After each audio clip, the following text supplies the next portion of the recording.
Good evening, ladies and gentlemen. It's been an absolutely fascinating set of discussions all through the day.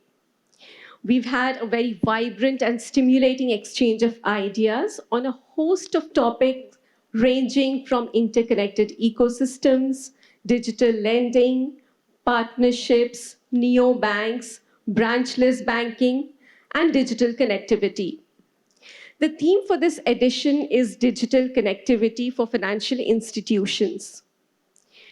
Now, when we talk about digital connectivity, security can never be an afterthought. In fact, it is of utmost importance when it comes to enabling, bolstering, and supporting digital connectivity. Mindful of this fact, we've organized this panel discussion around making security bulletproof amidst the rising security threats for BFSI industry. Now, the numbers are ominous enough to send a chill down any IT security leader's spine. The BFSI sector experiences cyber threats 300 times more than any other industry. This just goes on to show how attractive a target it is for the cyber criminals.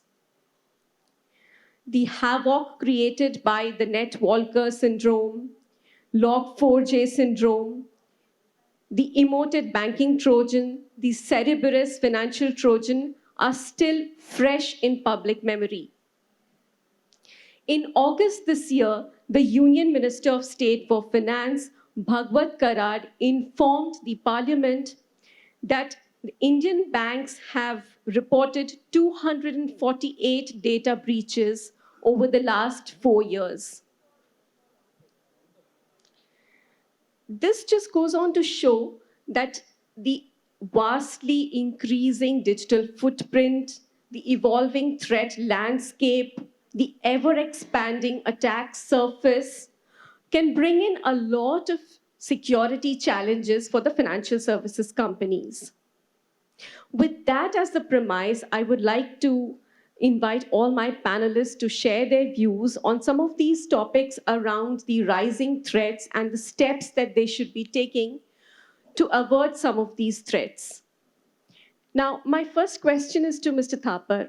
Mr. Thapar, when it comes to security, you're at the mercy of your preparedness and your own robust posture when it comes to security.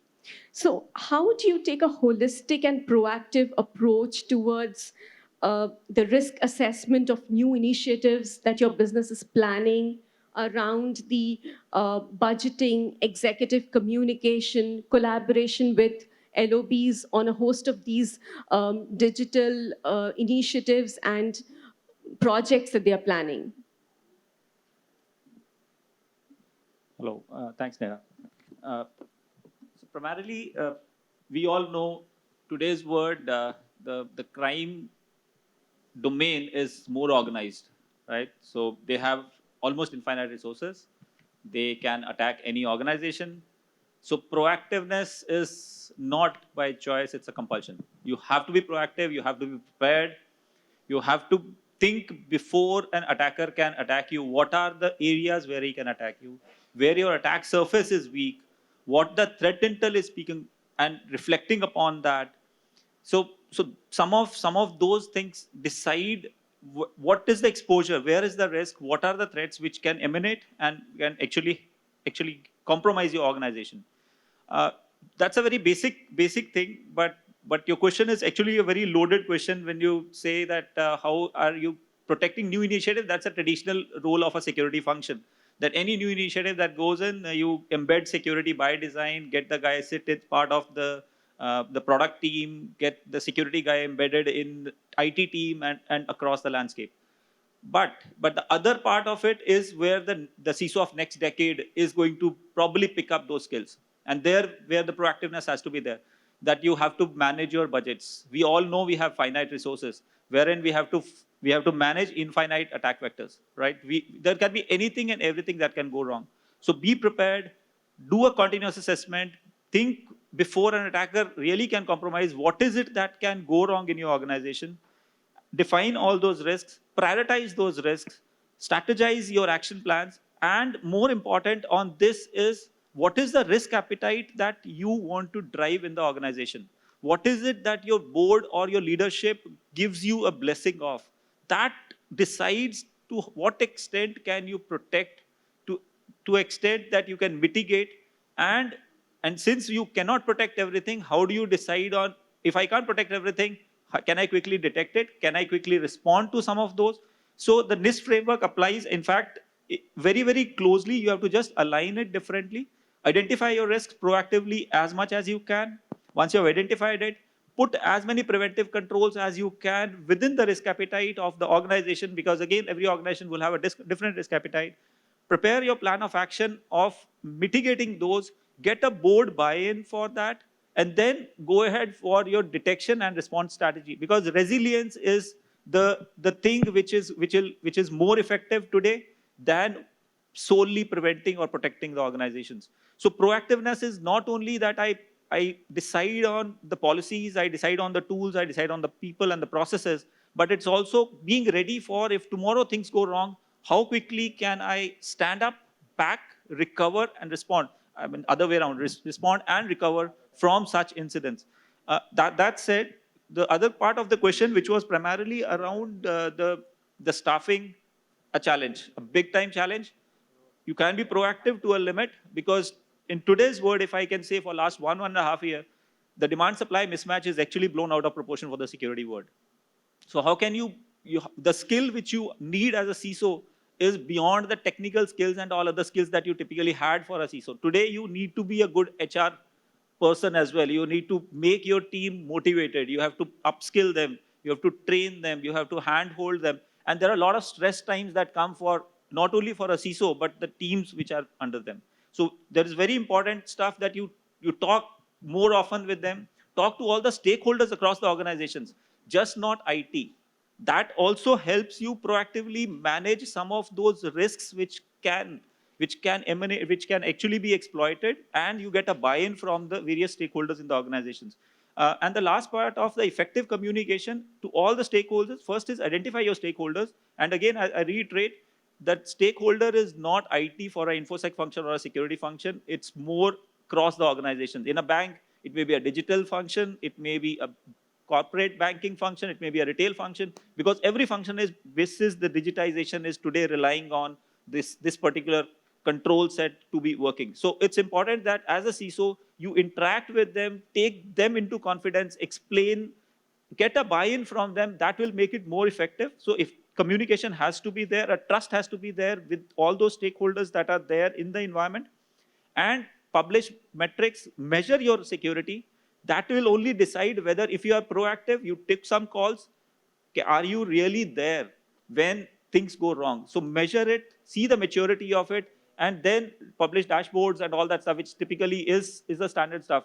But this proactiveness should be re-looked back. Keep a PDCA cycle.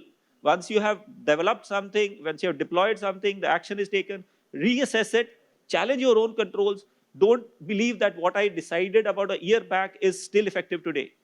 Those things would actually help you decide and create a more proactive approach against the various attack vectors that can come in, both from preventive side as well as from detecting and resilience side.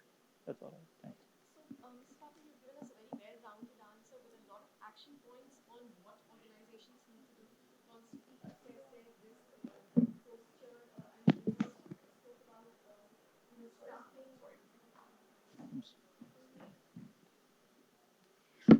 So, Mr. Thapar, you've given us a very well-rounded response on the various action points that the CISOs need to take in terms of assessing and reassessing the risk posture of their organization, evaluating the threat landscape, working closely with the business management, the line of business leaders to try and understand what their needs are, what is the level of risk appetite that they can live with, because business is dynamic and security has traditionally been a little conservative. So to find that sweet spot between these two business functions is also critical. You also spoke about staffing and the stretch that security professionals are experiencing, considering the fact that security is an always-on profession, the need for upskilling. You also raised a very valid point on, going back to the drawing board and reassessing, because it's a dynamic field, evolving field, so you can't really rest on your laurels that, things that you've checked, the cyber hygiene that you've checked 6 months ago is still working fine. So all of those are very valid and relevant points for most organizations. Now, Mr. Sarangi, you represent an organization that is an institution of national importance. You deal with a lot of data. It's a very data intensive field. How do you go about protecting your crown jewels? Because now, in the new era that we are seeing post-pandemic, the traditional definition of the perimeter no longer holds good. So how do you then go about protecting your crown jewels, the data which is your first-class citizen? Okay, thank you. Good evening, everyone. I think that's a very wonderful question. I'll just kind of dovetail into what Mr. Rajesh has just spoken about. He spoke about assessing, continuously, repeatedly assessing the security posture and put together the measures. I look at something slightly differently. You have a technology view of the risk, and then you have a business view of the risk, and both must converge. And the risk assessment or the risk posture checking is something which is not done, should not be done in a point of time, because we do risk assessment point of time, and business is very dynamic. And the risk assessment that is done in a point of time may not be valid when the business dynamics change. And in today's world, with the change in technology, change in market scenarios, the dynamics keep on changing, pretty fast. So the assessment is something that has to be continuously done. And other thing is, you spoke about the crown jewels. Okay, what we depend on is adaptive security. Say security, one size doesn't fit all, in terms of organizations also, in terms of assets also. So you need to have adaptive security depending on the criticality of the assets and the risk to the assets. These two combine together and determine what exactly the measures that you need to put to. So the role of CISOs, I have seen that transforming in a major way since last 15, 20 years. I am an accidental security professional leader, rather. I used to do coding, and I have done quite a lot of different things before I kind of ventured into security. And this, field intrigues me. So that's the reason I stayed in this field last 20 years, more than 20, 25 years I've been doing this. So the other point is, security is something that has to be built into the organizational culture. It is not just that at a point of time you fix it and forget it. It has to be continuously, embedded into the mindset of the people. If you look at the Verizon DBI report, the recent DBI report, one of the few, there are, top 3-4 different attacks that has happened and caused a data breach. One of them is, of course, social engineering like phishing and all. Then you have bots and things like that. So while we prepare ourselves for, sophisticated attacks, if you see, last 5 years or 6 years, all the attacks and data breaches that has happened, points to very simple failures, like antivirus is not updated. That's how the ransomware attacks, major attacks happened. Somewhere the patching is not done, so some virus or other attacks that happen. So one is fixing the basic security, keep learning. These are the two basic points in kind of moving up in time with time and the emerging threats. Right. So you raised some very practical issues around cyber hygiene and also around creating that culture for security. So, Mr. Belzikar, I would like to understand from you, how are you adopting a holistic and proactive approach when it comes to your organization, your management, the employees, and also your customers? Hello. So unfortunately, I think there is no simple solution to this problem, or there is a silver bullet I would say. Maybe a stepwise approach would work. Yeah, but it has to be like a leadership-driven approach, which is a top-down approach, which ideally is required, I would say. And I always connect an analogy of the car airbags, specifically in my organization as well. So basically, when do you need car airbags? You need them during the accident, not after the accident. So that's how the cybersecurity should be. So cybersecurity should be kind of an airbag perspective. So with that, we have taken a couple of measures specifically around it, which are required to ensure that cybersecurity is embedded into the culture of the organization specifically. So one is the regular security awareness. I think while the employees are one of the critical element of the business, but they are also the weakest link from the security angle perspective. So that is one of the very important aspects which we have picked up on. Thorough assessment and visibility. That is, I think Rajesh also pointed around it. So you need to have a complete visibility of the tech ecosystems. There are a lot many environments, shadow IT, which is there. We also have the transformational cloud adoptions, which is there. A lot of services are coming under SaaS services. So the technology or the security team is not at all aware of that. So having a complete visibility of the tech ecosystem is something which is very important. Configuration review and change management is another aspect of it. While we take solutions for the hardware or the software perspective, or now coming as a SaaS as well. So we need to ensure that the configurations are being rightly tighted, airtight perspective. The other is on the real-time monitoring perspective. So now we have seen the SOC, which has been in place. We have solutions which is doing a real-time monitoring. But now most of the ecosystem is not which is running in the our on-prem data centers. We have a cloud ecosystem. We have a SaaS applications coming in. So I think that is something. And it is not only about identification of threats or incidents. It is also very important now to remediate them timely. So I think that is another important aspects of this thing. Also the old thought in terms of preventive maintenance. Patching still leads from a security perspective and a security hygiene perspective.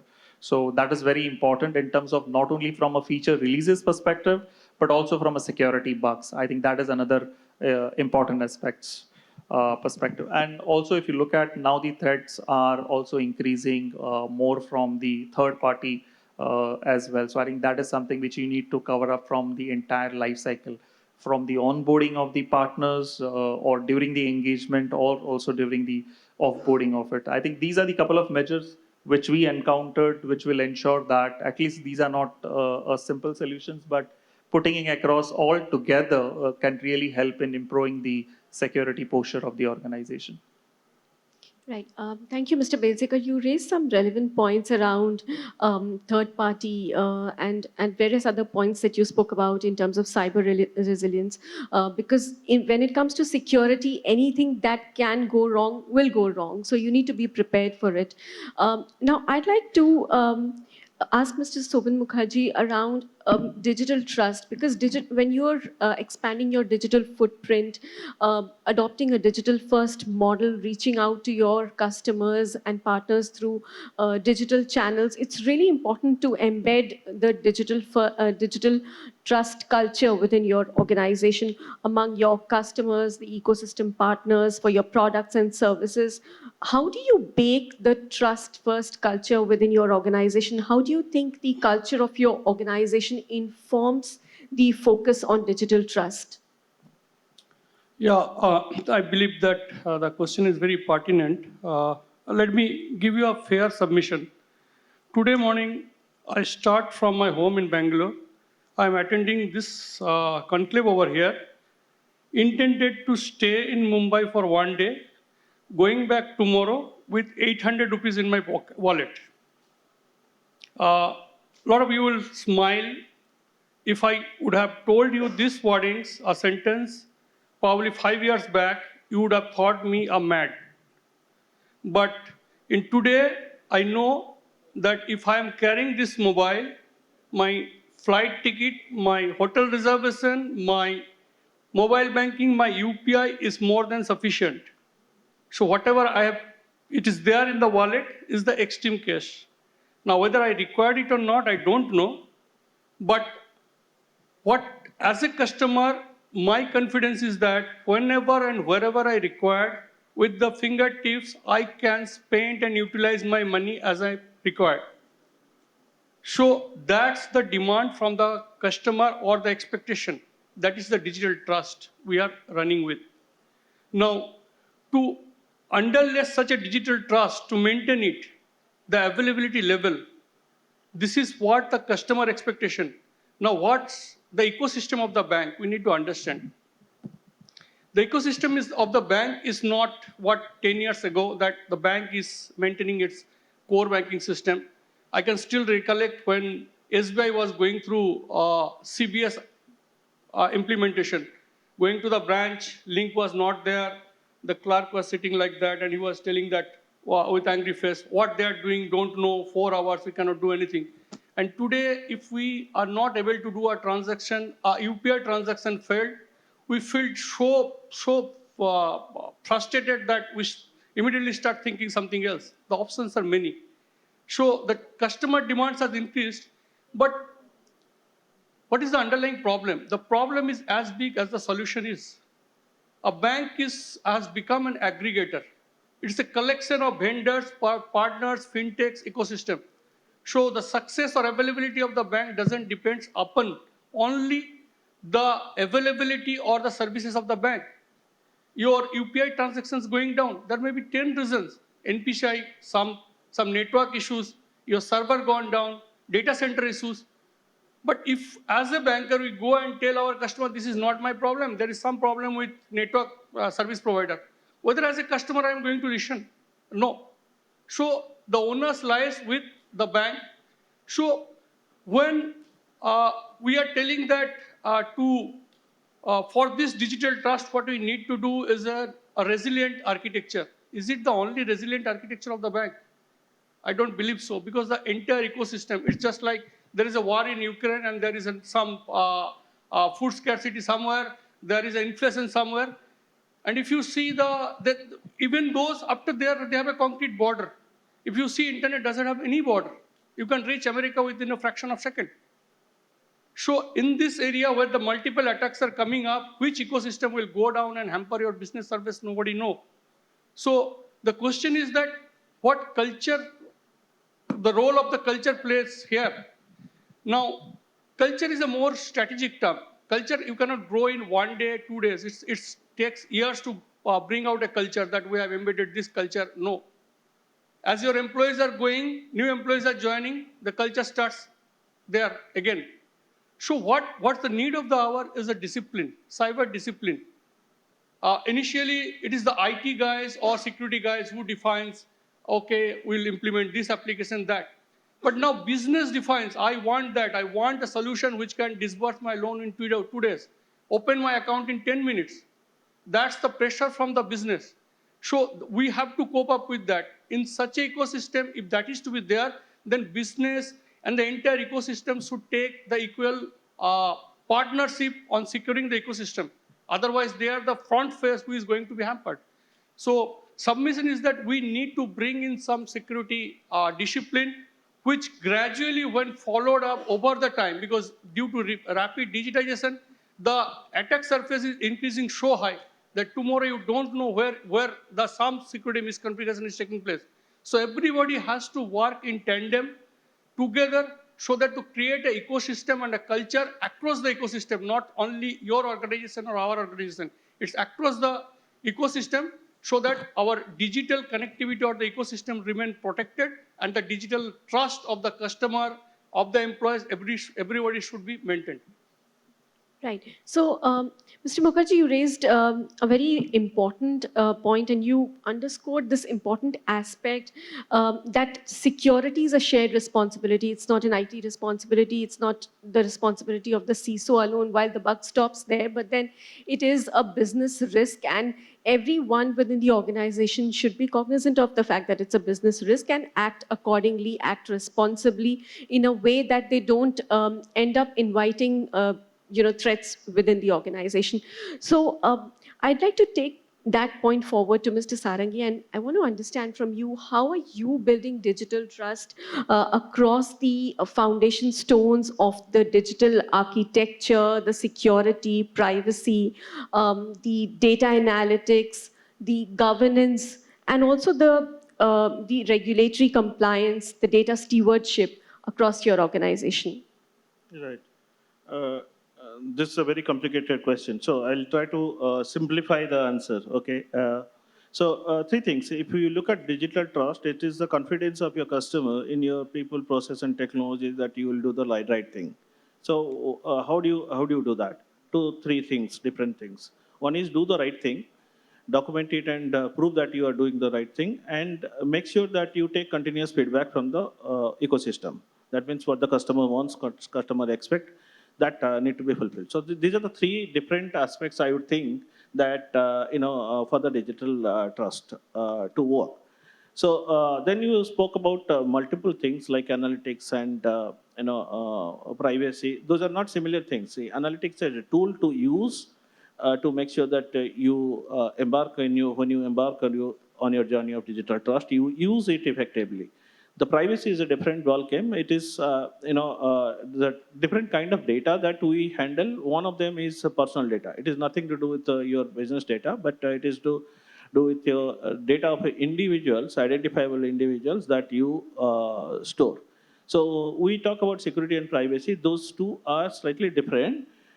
Security, when you talk about security, it is more to do with data confidentiality, access management. When you talk about privacy, it is more about disclosure control, controlling disclosure. So these are two different things. So but privacy is more driven through regulation, and security is more driven to the frameworks and different certification and structures that we build.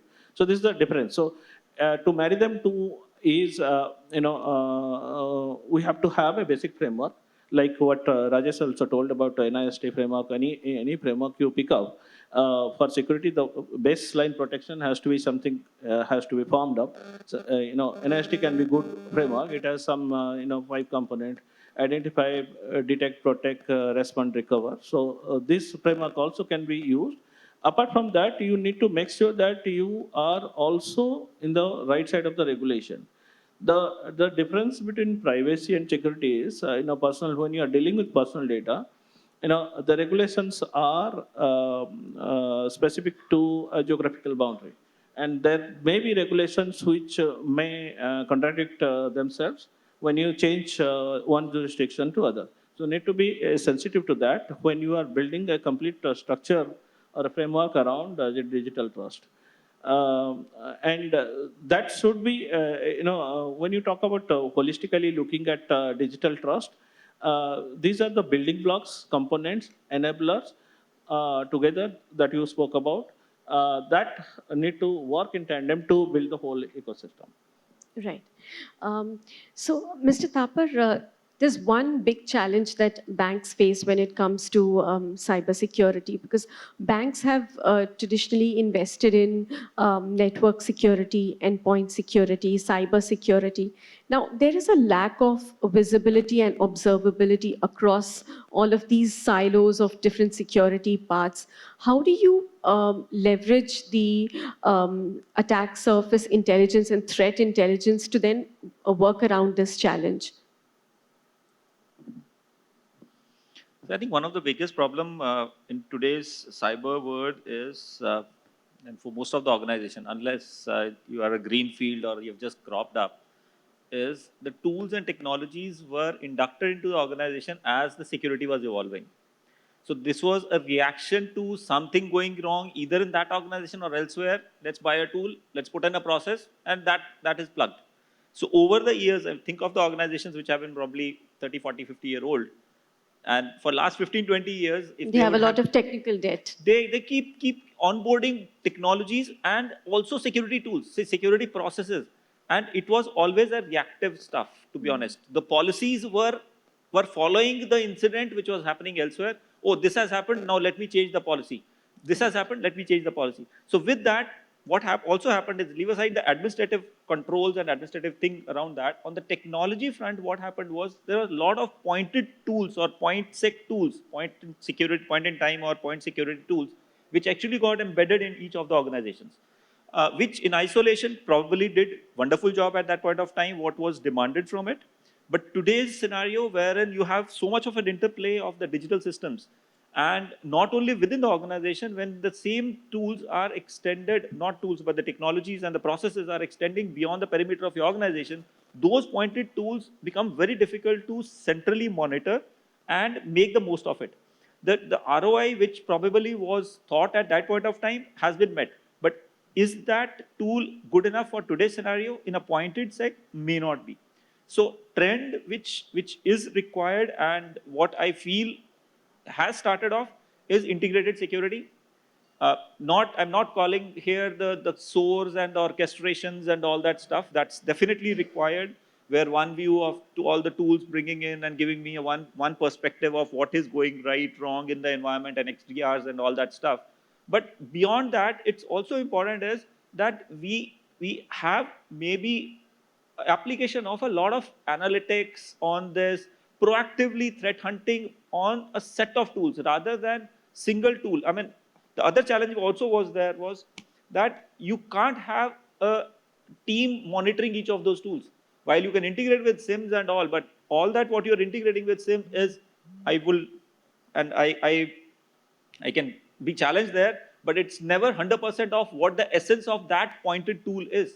So it's important that the industry at wide and all the client organizations and all the organizations as banks and others would start thinking of the consolidation journeys. We need to consolidate all these agents. Think of an environment wherein today the endpoint is carrying 7 to 8 agents. I mean, from endpoint, network, packet monitoring, capturing, visibility. You keep adding, it adds latency, it adds a lot of problems. So how do you converge? That's something which is a challenge which I keep posing back to the OEMs, and simultaneously on our own side, on the bank side and other industry peers also will start thinking is, how do I converge all what can happen on the bank side? How can I consolidate everything so that we get one unified view, are able to handle, detect the issues much more proactively?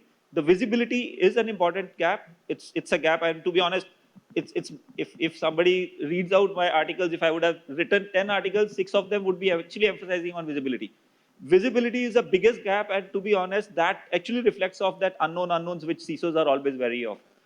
These integrated securities would actually help solve some of that to an extent. I don't know if I answered your question or confused it more, but that No, you just brought out how challenging it is, for organizations, and I'd like to take that to Mr. Belsekar and also to Mr. Sarangi. Mr. Belsekar, Mr. Thapar spoke about the unknown unknowns, and as Donald Rumsfeld also pointed out, it's something that organizations should really worry about. He also brought in this angle of lack of visibility, and also the fact that there is a need for consolidation. How do you see it as a CISO yourself? How are you seeing this pan out in your organization?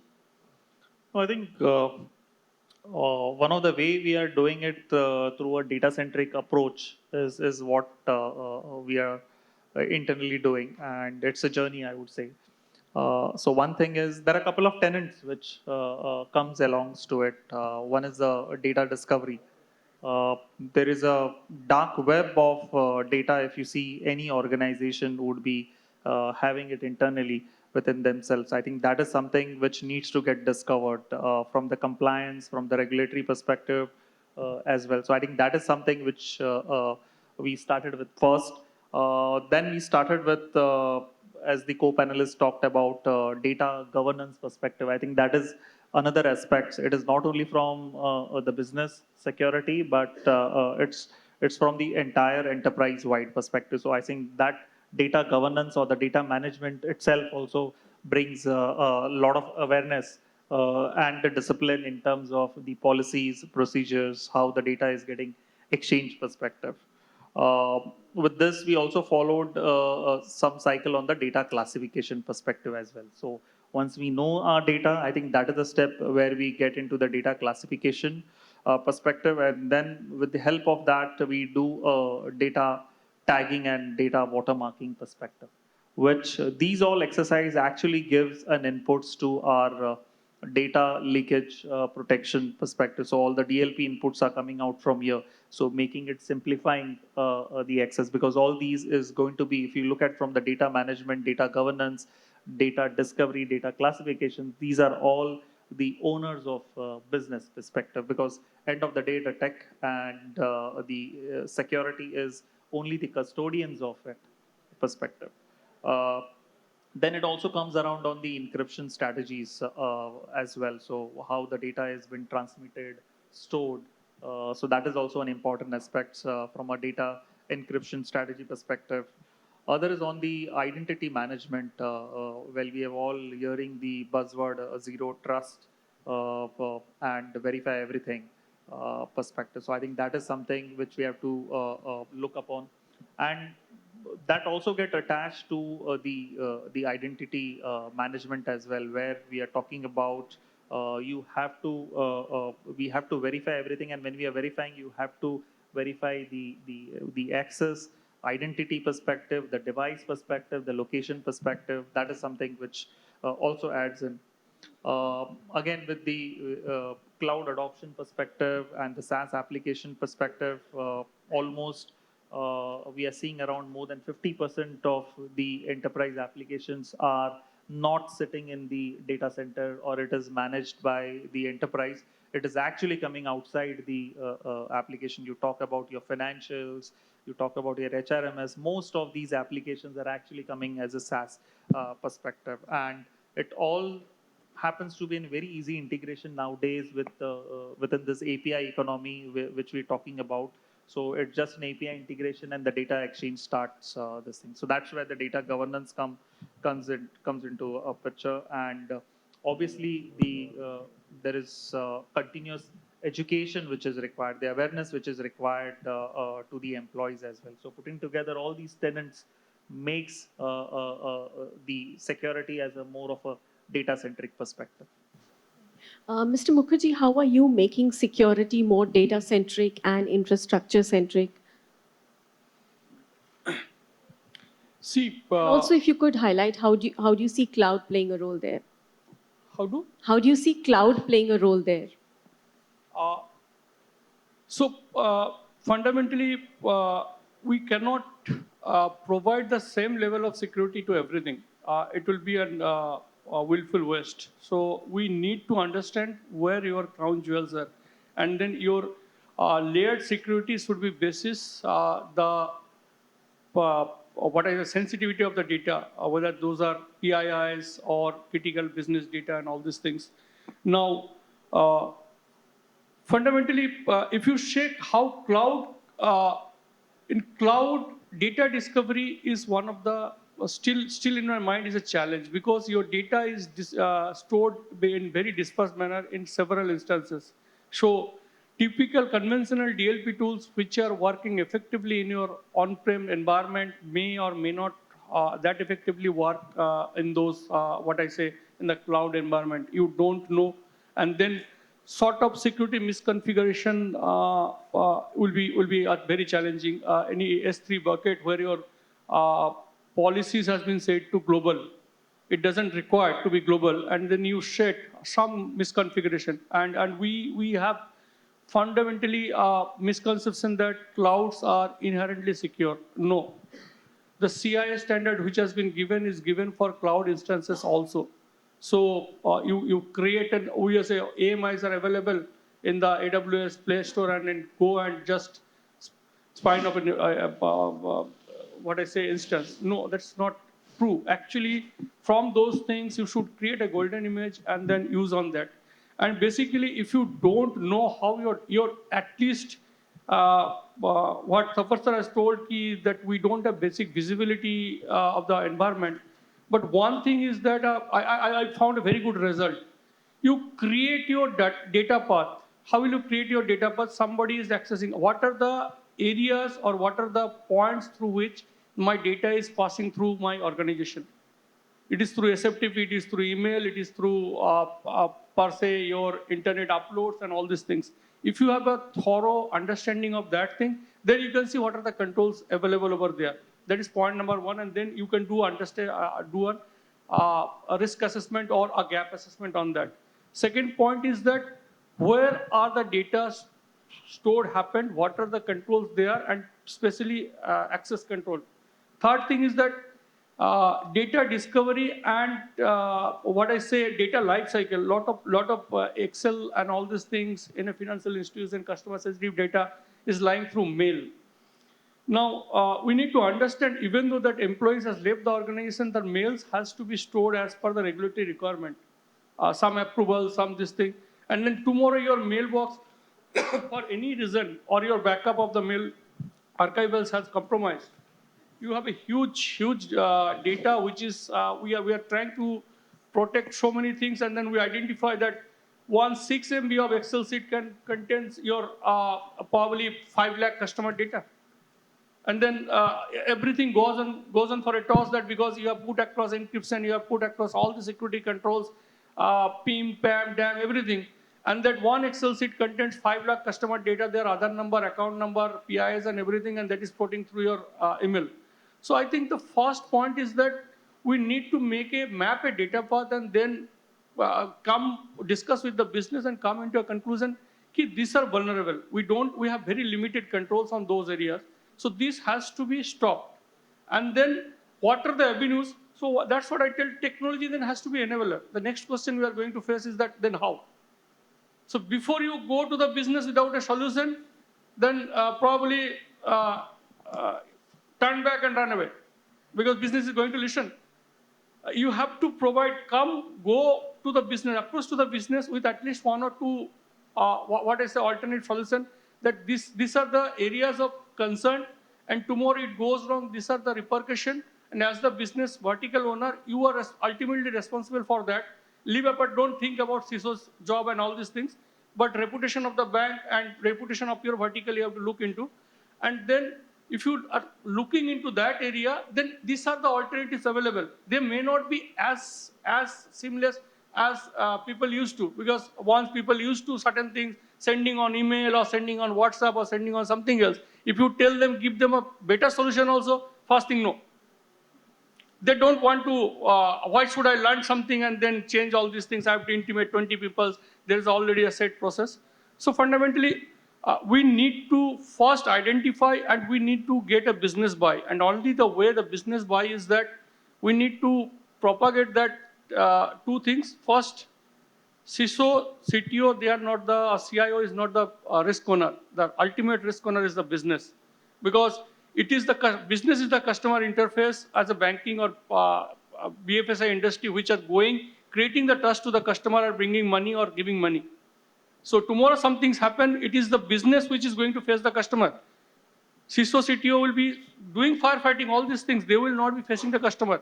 Regulatory penalty and all these things will be there, or some legal cases.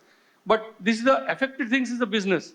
So if you go up and risk mindset, if you create that culture and going up with probably one or two, more than one solution, that these are the alternates, I think business, some point of time, they are also understanding. And today we have seen the very fast, there are multiple CEOs who are sitting over there, and they were one or two are discussing data security, information security. So things has gone up to that level when MD level people or CEO level people sitting and discussing, at least one or two people are actually telling data privacy, data security. So changes are happening, because the ramification of cyber breaches, people have seen that what is the reputational damage, market damage. But entire BFSI industry is moving on trust. Believe me, if some of us, our close DR and DRs get admitted and there is a medical bill of 15 lakhs, during his discharge time, you identify that there is a ransomware attack on the your insurance service provider. So they cannot approve you. Where you will arrange all of a sudden 15 lakhs, you will say, okay, let him there for another 3 days. Let your system got up. So that is the dependency of the life we are living through. And if it is happening across multiple customers, there are enough alternatives available in the market in terms of banking, financial institution, insurance, that people will jump around. You will not get your customer. So you should understand also what is your maximum tolerable downtime.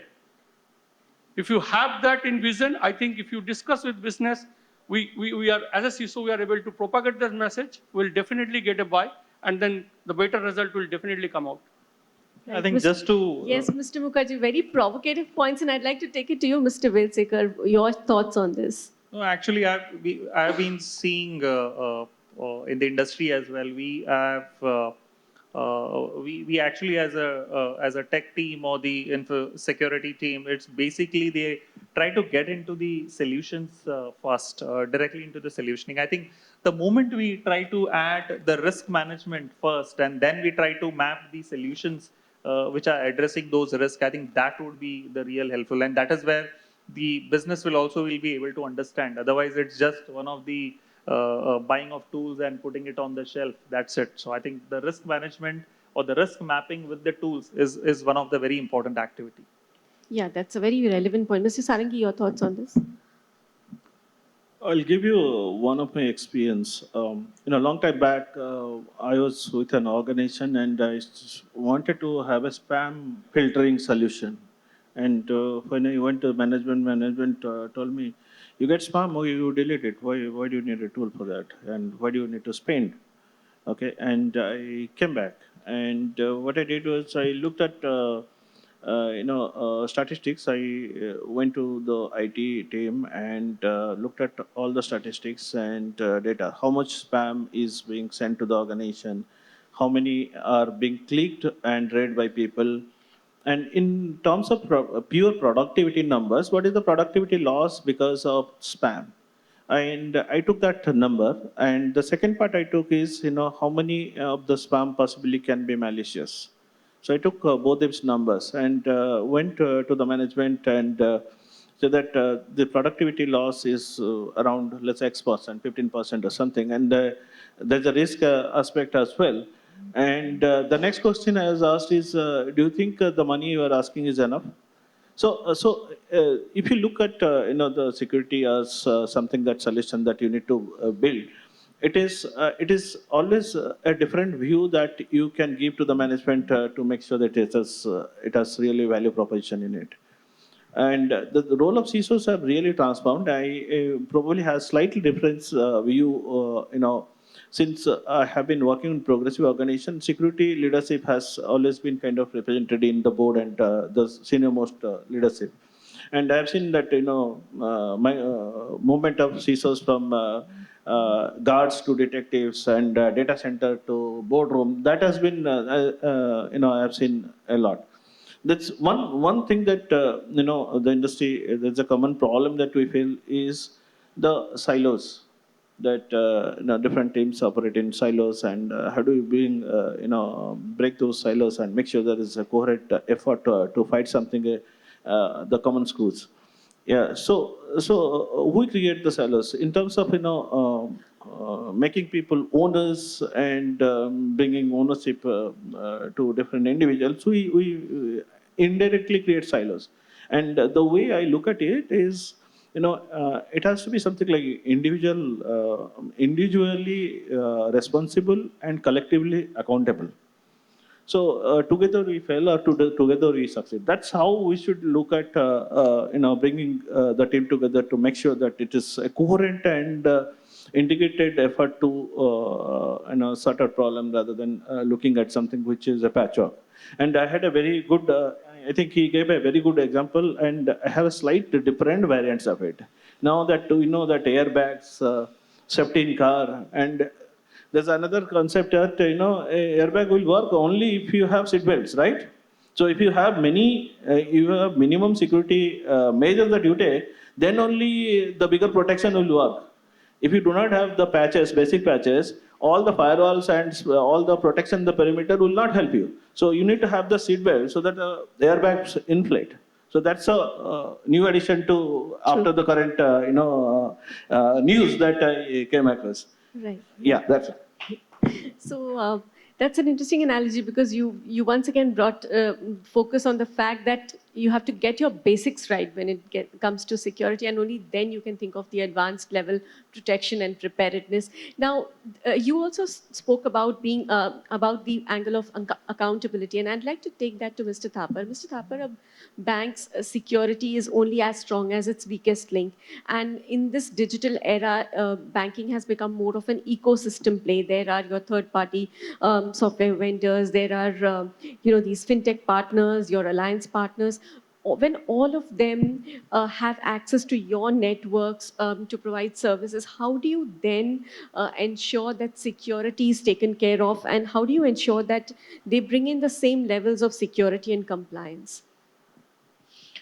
Very relevant these days. I mean, to be honest, with all these integrations that are happening, it was always important. A third-party information security assessment was always a core part of the cyber programs in all the organizations. But of late, with these integrations with the lot of cyber fintechs and maybe mature organizations as well as immature organizations and government organizations, e-governance portals, a lot of stuff, which actually exposes a lot of integrations and also exposes you to a lot of issues which can creep in because of the compromised infrastructure on the other side. So it's important that you classify these vendors. I mean, it's important also from a perspective that while you would have created those checklists, which typically earlier worked for financial outsourcing partners, wherein you were going on site and checking their assessments and figuring it out. But when these integrations happen, these are totally a different class of.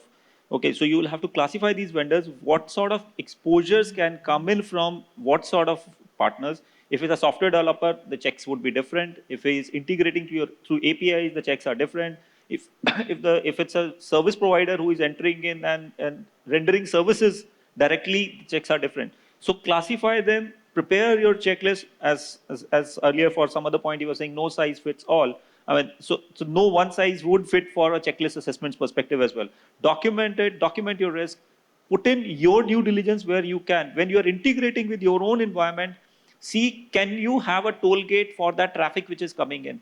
Do you know who is accessing it from the other side? Can you trust the device? Can you trust the user? Are you doing a revalidation of that? So before we go and dip into the service providers and the partners and say, well, they have to meet all what is required, we should also be careful as where we are giving them the entry point. Are there lacuna there? Are we sure that on our side, have we contained that environment in a different way, right? Plus, on the other side, when I probably think of what I need to do on the vendor side, definitely the vendor risk assessments are important, but these are all point-in-time checks. They have limitations, and it's a wish list that all the banks and all other partners would be having, that the partner or the service providers will meet the level of compliances what the bank would have on its side. And it's again a declaration, to be honest. You will not be able to ensure because many a times these vendors are not routing their changes through you. These are not shared. They are many of times they're shared infrastructure wherein even if you try to enforce controls. So my recommendation or my suggestion would be try to enforce as much controls before onboarding.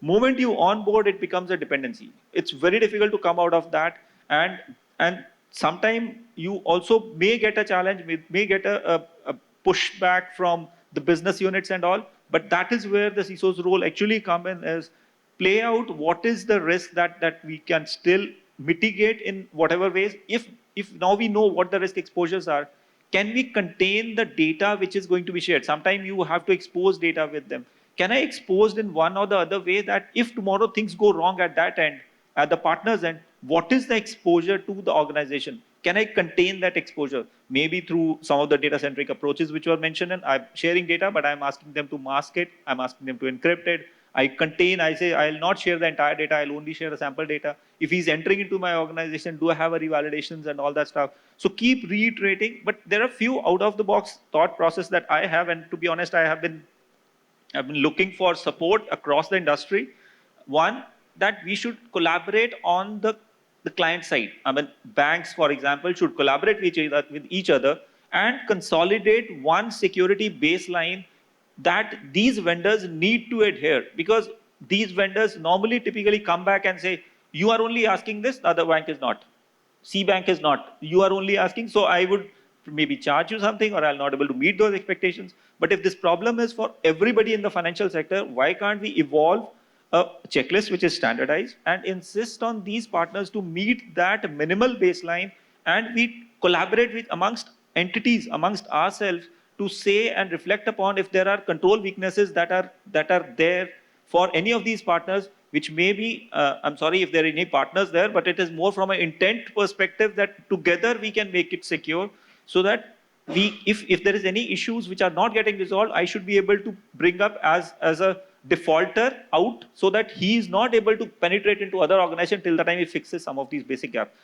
It looks awkward, but I think that's required. Second thing which I propose, and I've been actually looking for support across the regulator as well as the government bodies, is that there should be accreditation mechanism for some of these partners, wherein like SQTC give a certification for somebody to give services to the government organizations.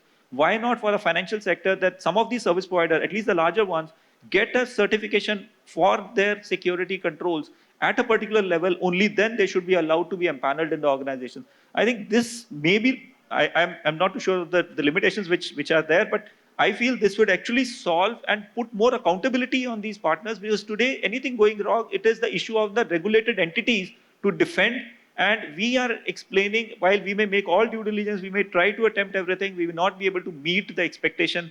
When we say that all the controls would be as good as what we have in the bank. So I think few of these things, plus the last one is awareness. Talk to them, bring them on, tell them the risks, but these are all administrative controls. I think till the time for me, the most important thing is if we can hold them back and say, boss, you bring these assurances, or we collaborate among each other and say, boss, this vendor has 20 issues for me. Like a CIBIL score, I bring it up for a vendor score, and that's something which will tighten up the system much better. Thank you. Very important points and stark reality that you have highlighted. So you brought in this very important aspect of accountability, holding them accountable, collaborating within entities to make sure that these vendors don't slip away with any of these lax behavior. You also spoke about this point on creating that sort of a CIBIL score for them to make sure that they get their act together. Mr. Mukherjee, your thoughts on this, because you're also representing a bank, and I'm sure you also have a lot of this ecosystem play. How are you dealing with this challenge, and what do you think of the plan suggested by Mr. Thapar? For any vendor who is undertaking your audit or BAPT and all these things, already the RBI mandate is that there has to be SART-I and impaneled. But does it oblige bank that they should not do the due diligence? I don't know, because any third party will do, and then there is a system certification process in US. It's called EAL, level 1, level 2, level 3, level 4, level 5 has been given.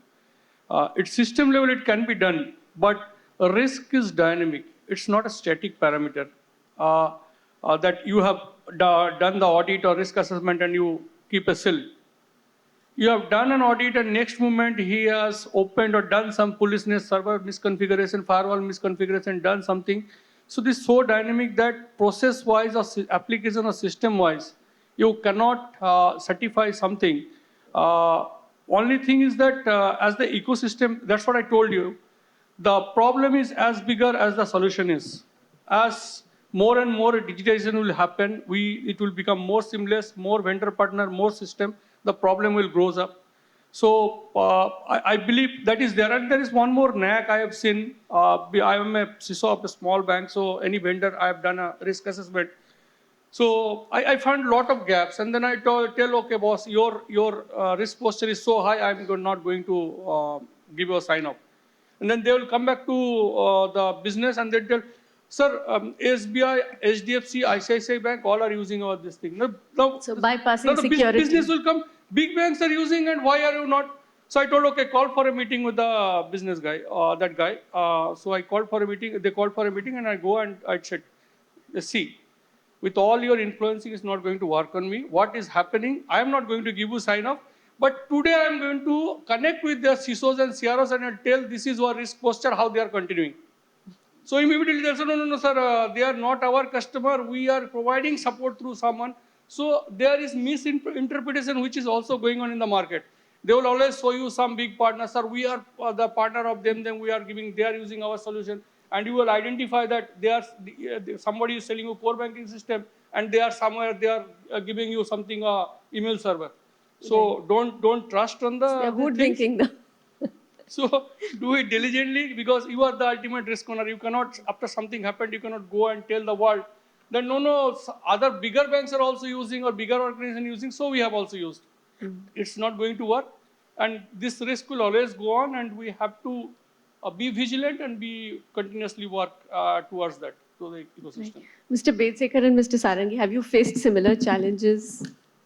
Yeah, absolutely. We are digital life insurance, and we do partner with the tech-enabled fintech partners. So I think during the assessment, it has also been the realization to the partners as well when we do this a third-party risk assessment before onboarding. I think we call it technology risk assessment internally, TRA. So that really helps on the other side of the table as well, because since those are cloud native, cloud born companies, security has not been really thought through. They are trying to do a bolt over approach for themselves. So I think that is where, which is helping our assessment when we table them out, that this is what are the gaps from the controls perspective. I think that really helps. And once they are fixed, then they are out. But today's in this API economy, I think you're just exposing and limiting your risk with only those specific APIs, what we are calling. And there are a lot many technology controls also, which has been evolved over a period now, which are more matured, so that your risk impact is absolutely minimized, even if there is some compromise. Because nowadays you're always listening, some of the other big brands are already there in the news for some bad reasons. So you can't stop doing business. Yeah, we rightly pointed out from that perspective. But your tech ecosystem is strong enough to manage those gates at any specific points. I think that's how we are working upon now. Slight different perspective. If something wrong happens, what is the loss? It's basically financial loss. One number two is you have regulatory penalty. Then you have reputation loss. And what is the recourse for us against the vendor is SLA 15% maximum. That's the standard. Does that cater to the losses that we suffer? Absolutely no. So what is the best thing to do? So very practically, if you have to look at it, limit your data that you send to any of the third parties, and make sure you don't send any business or confidential data outside, and let the vendors work on test data or dummy data, mass data, and not get exposed to and any confidential data or organizational data that you have. And have a gate whenever any deliverable will come. Have a gate to make sure that the products or solutions that you get from the vendors are checked, thoroughly checked and validated. And then if you have to take services from vendors or your partners, then make them work on site where you have a protection and a protected environment, and put all the controls like you have for your own employees. So these are some simple measures. I'm not saying that these are foolproof measures, but these are some of the deterrent and measures that you can take to reduce or limit your exposure to such risks. Right. Thank you, Mr. Sarangi. Now, I think with that, we'll move into a quick wrap up. Very quickly, if all of you could help me understand what are some of the key trends that are finding their way into your roadmap. We hear a lot about automated remediation, real-time analytics on security, behavioral analytics on security, use of AI and ML to handle security threats. Do you think these are just buzzwords, or is there actual action happening within your enterprises or other enterprises in your space around these technologies? What are some of those things that you keep your eye out for the next 12 months or so? What are some of the things that you would want to adopt? We'll start with you, Mr. Thapar. Most of the things which you mentioned are in use in most of the organizations, and I believe for most of the organizations, but for Axis, yes, definitely we use many of these technologies. The use cases would be different. For AI ML, the use cases are different in different business departments. So for InfoSec, we are evolving a cyber analytics engine which can help us in threat hunting, low and slow attacks, But I can't say that within 12 months we'll be ready with it, but that's an intent that we have. Cloud is being adopted in the banking sector largely, in the financial sector at large. Also, cloud is taking making some progress there. But to what extent are we taking a critical asset or workloads there? That's still some time away. RPA, again, being ingested which has a framework risk, so risks will have to be mitigated. But there's no refraining from adopting these emerging technologies because the benefits that these bring in. But the only thing is you have to manage the risks around it rather than avoiding the technology or avoiding the risks that underlay it. So I think all those elements which probably seem to be disruptive are the ones which are giving business the most benefits, and we will have to balance out that we don't overexpose the organization, at the same time draw out the benefits incrementally from many of these technology adoptions that are happening. That's how we see. Mr. Sarangi? There has been, as Rajesh has been saying, there has been guarded adoption of this technology in the BFSI sector.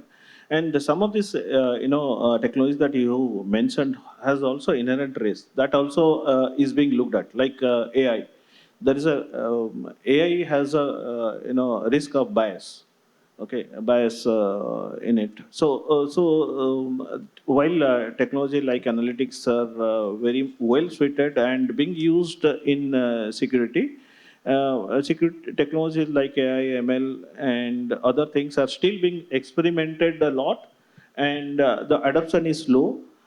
Because this is something that pertains to the security posture of the organization, and every organization want to make doubly sure before they adopt any such technology. But these are inevitable, and in coming times they have to be adopted the industry to take advantage of such technology.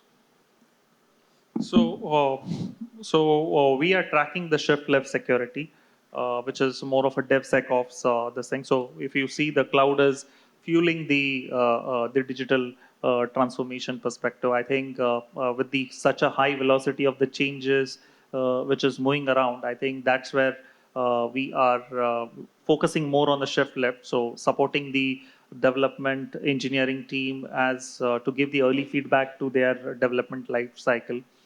That's been a win-win situation for security to patch it quite early in the life cycle, and for development team as well, so that they don't come to the gates at production and then they realize and they have to start the entire life cycle back again. So I think the shift left security of the DevSecOps practice is something which we are practicing, and that's something which we are tracking out. I think few of the terminology which you coined terms, I think threat hunting, zero trust, and all these things. Now, these are buzzword also, and these are some actionable also, how you are taking it. So fundamentally, I'm telling you the human nature. We take too much stress on problem and very little stress on solution. But it should be the other way around. Once we identify a problem, better understand it and take better stress on the solution. So when we take too much stress on the problem and then very less on the solution, some solution provider will come and then they will chipka you some solution. This is the perfect fit of your need. And then you have to be abide by that. I'm telling you one buzzword which I've used is that zero trust. Even if you go and refer NIST, NIST is the de facto, I think, of this thing. NIST will tell zero trust is not a solution. It's a framework. You can achieve it with two-factor authentication, micro-segmentation, all these things. You will find a lot of vendors are selling zero trust solution. Zero trust and it's being sold like it's the panacea for all security So threats. fundamentally, what I'm telling, they probably are factoring a part of that framework, and they are telling selling you as a zero trust solution, but they are meeting a part of that requirement. So fundamentally, believe me, with so much of problems, supply chain and all these things, we CISOs are technology guys with the business need. We are so much obsessed with the problem that we don't have any time to think about the solutions. The solutions is thinking someone who doesn't know the problem. And they are just creating a buzzword and selling it to us. And we are okay with it, all these solutions, and we are telling us we are doing A, B, C, D, E without understanding that thing. That's the deep irony. Right, so applicability is the key. This is a deep irony, I can tell you, but this is truth. This is gospel truth, and we have to, all CISOs have to accept it, because There are regulatory pressures, so many reports has to be given. There are this thing, there are so many things are there on the table of the CISOs and security professionals that we are so much overwhelmed with the problem, we don't have time and energy and resources to think about the solution. And people who are actually facing the problem, they don't have time to think about the solution. People who don't understand the problem, they are devising the solution and selling it to you. This is what is happening in the industry. Thanks God, still we are surviving. Thank you. On that on that cautionary note and very realistic note, I think we'll wrap up this session. Thank you so much, gentlemen, for your insights and your absolute real world in the trenches view on security and the challenges that your organizations face, the challenges that the industry is facing at large. In the time that we had, we touched upon a lot of issues, starting from the from establishing the business risk appetite, to developing the cyber hygiene, the unknowns, and how to solve for some of those problems. We spoke about data and privacy. We also spoke about security, the infrastructure. We also focused on the need for vetting the vendor, which is really important, because the security problems are big, and sometimes if the vendors make them bigger with all the hoodwinking that they do, and sometimes the solutions that they provide, like Mr. Mukherjee mentioned, might not be steeped in the reality of your business models and the challenges that your business is facing. Thank you so much, gentlemen, for sharing these perspectives with us. Thanks once again. I think it was very interesting and enlightening, and I hope my audiences go back with some learnings and lessons from this session. Thank you so much once again. Thank you. Thank you.